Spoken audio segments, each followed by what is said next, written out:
भाई साहब, मुझे गर्मा गर्म राजमा चावल दे दो। बहुत सर्दी है, गर्मा गर्म राजमा चावल खाऊंगा तो थोड़ी गर्माहट आ जाएगी। अभी देता हूँ भाई साहब। पारुल, चलो राजमा चावल गरम करने के लिए लगा दो। पहले ही लगा दिए हैं जी। इन दोनों को ठंड लग रही होगी, मैं थोड़ी सी लकड़ियां जला देता हूँ। रवि अपने ढाबे के पास थोड़ी सी लकड़ियां जला देता है, जिससे वहां खड़े ग्राहक खुशी खुशी अपने हाथ पैर गरम आंच पर सेकने लगते हैं। अरे बड़े बड़े रेस्टोरेंट एक तरफ और ठेले के बाहर ऐसे धूप में खड़े होकर खाना खाने का मजा एक तरफ। सच में बहुत स्वादिष्ट खाना बनाते हो आप लोग। आप लोगों का बहुत शुक्रिया। बस आप लोगों की दुआ से हमारा ये ठेला चल रहा है। तभी पारुल ख्याली दुनिया से बाहर आती है और अपने चेहरे से पसीने को पोंछते हुए कहती है, कितनी ज्यादा गर्मी है। गर्मी के कारण अभी तक ठेले पर कोई आया ही नहीं। इस गर्मी की वजह से ही हमारे ठेले पर कोई नहीं आता, क्योंकि यहाँ गर्मी में किसी को आना अच्छा नहीं लगता। आपने बिल्कुल सही कहा। तभी एक आदमी उनके पास आता है और कहता है, अरे देखो, ये कब तक चलता रहेगा? गर्मी में आप खाना बेच रहे हो, लेकिन यहाँ खाना कोई नहीं खा पाता, क्योंकि बहुत ज्यादा गर्मी है। मैं तो बहुत मुश्किल से खाना खा पाया हूँ। अगली बार से मैं एसी वाले रेस्टोरेंट में जाऊंगा खाना खाने। 2-4 पैसे ज्यादा दे दो, लेकिन तसल्ली से खाना तो खा लो। उमेश पैसे देने के बाद वहां से चला जाता है। ये बातें सुनकर रवि और पारुल बहुत मायूस हो जाते हैं। अरे, ऐसे तो हमारे ग्राहक टूटते जा रहे हैं। जितनी चाहे मेहनत कर ले, जितना चाहे अच्छा खाना बना ले, लेकिन यहाँ गर्मी की वजह से कोई खाना खाना पसंद ही नहीं कर रहा। ऊपर से दिन प्रतिदिन गर्मी बढ़ती ही जा रही है। मैं सोच रही थी क्यों ना हम अपने ठेले के आसपास थोड़ी सी छाया करने के लिए तिरपाल का इस्तेमाल करें। तुम्हारा ख्याल बुरा नहीं है, अच्छा ख्याल है, लेकिन हमें थोड़े पैसों की जरूरत होगी, और अभी तो काम से भी पैसे सही से नहीं कमा पा रहे हैं। आपने बिल्कुल सही कहा, लेकिन 2-4 पैसे जो हमने जोड़ कर रखे हैं, उन पैसों से ही हमें त्रिपाल लानी होगी। जब तक काम नहीं चलेगा तो पैसे कहाँ से कमाएंगे? हाँ, तुम सही कहती हो। रवि और पारुल दोनों जो उनके कुछ पैसे जोड़े हुए होते हैं, उन पैसों से ही त्रिपाल लाकर अपने ठेले के ऊपर टांग देते हैं, जिससे चारों तरफ थोड़ी सी छाया हो जाती है और गरीब लोग वहां जाकर खाना खाने लगते हैं। अरे चलो भाई साहब, आपने बहुत अच्छा काम किया, नहीं तो रेस्टोरेंट में महंगा खाना खाने में बहुत पैसे खर्च होते हैं। रेस्टोरेंट तो बस नाम के होते हैं, वहाँ एसी होता है, खाना महंगा होता है, बस इंसान चैन से खा ही सकता है, वरना तो यहाँ ठेले पर जो स्वाद आता है वो स्वाद तो कहीं आ ही नहीं सकता। आप चिंता मत कीजिए, आप पेट भर कर खाना खाइए। रवि और पारुल की खाना खिलाने में बहुत अच्छी नियत थी। वो अपने ग्राहकों को पेट भरकर खाना खिलाया करते थे। तो वहीं दूसरी तरफ रेस्टोरेंट में सिर्फ एक बार खाना दिया जाता था, उसमें पेट भरे या ना भरे, उसके बाद उन्हें कुछ नहीं मिलता था। अब जब लोग वापस से रवि और पारुल के ठेले पर आना शुरू कर देते हैं, तो रेस्टोरेंट वालों को ये बात खटकने लगती है। अरे इस ठेले की वजह से हमारे रेस्टोरेंट तो चल ही नहीं रहा। अब मुझे कुछ ना कुछ करना होगा इस ठेले को हटाने के लिए। मैनेजर एमसीडी में कॉल कर देता है, जहां के सरकारी लोग आकर रवि और पारुल के ठेले के ऊपर से वो तिरपाल भी हटाकर फेंक देते हैं और उन्हें वहां से ठेला हटाने की भी धमकी देकर चले जाते हैं। देखो, यहाँ पर इस तरह से ठेला नहीं लग सकता। अगर तुम्हारा ढाबा होता तो एक बार को फिर भी चल जाता, इसलिए अब तुम यहाँ पर ठेला नहीं लगा सकते हो।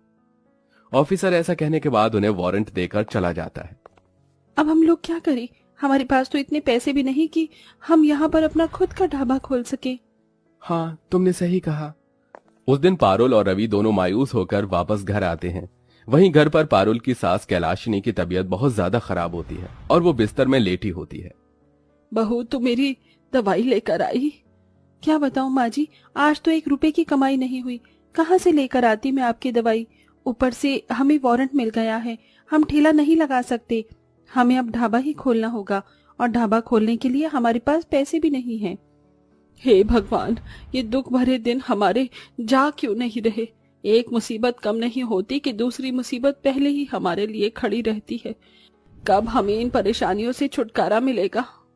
अच्छा, मैं सोच रहा था कि क्यों ना हम खुद की मेहनत करके अपना ढाबा खोल लें। जैसे कि हम जंगलों से बांस की लकड़ियां लाकर और जो हमारे पास त्रिपाल पड़ी है उसे ढाबे के ऊपर ढक देंगे, इससे हमारा ढाबा तैयार हो जाएगा। जब इतना कुछ कर लिया तो फिर ये भी करके देख लेते हैं। अगले दिन दोनों पति पत्नी जंगलों से बांस की लकड़ी काट कर लाते हैं और उन्हें काट कर वो ढाबे का ढांचा तैयार करने लगते हैं। छत के लिए वो सूखी घास का इस्तेमाल करके उसके ऊपर त्रिपाल लगा देते हैं और साइड में भी सूखी घास से ही उसे ढक देते हैं। लेकिन गर्मी इतनी थी कि वहां पर भी कोई नहीं आना चाह रहा था।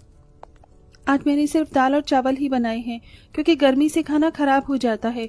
अगर हमने ज्यादा खाना बनाया और कोई हमारा खाना खाने नहीं आया तो खाना वेस्ट हो जाएगा। हाँ, तुमने बिल्कुल सही कहा। उस दिन भी अपने ढाबे में वो सुबह से शाम तक ग्राहक के आने का इंतजार करते हैं, लेकिन सब बड़े बड़े रेस्टोरेंट में ही जाते हैं क्योंकि वहां एसी होता है। अब एसी लगाने की हैसियत तो उनकी नहीं थी, फिर भी वो अपने ढाबे में ग्राहक के आने का इंतजार कर रहे होते हैं। ऐसे ही धीरे धीरे रात के 10 बज जाते हैं।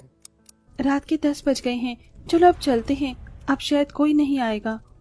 पारुल के कहने पर वो अपने ढाबे को बंद करने वाले होते हैं, लेकिन उसी वक्त एक 5 स्टार होटल में एक आदमी भागता हुआ जख्मी हालत में पहुंचता है।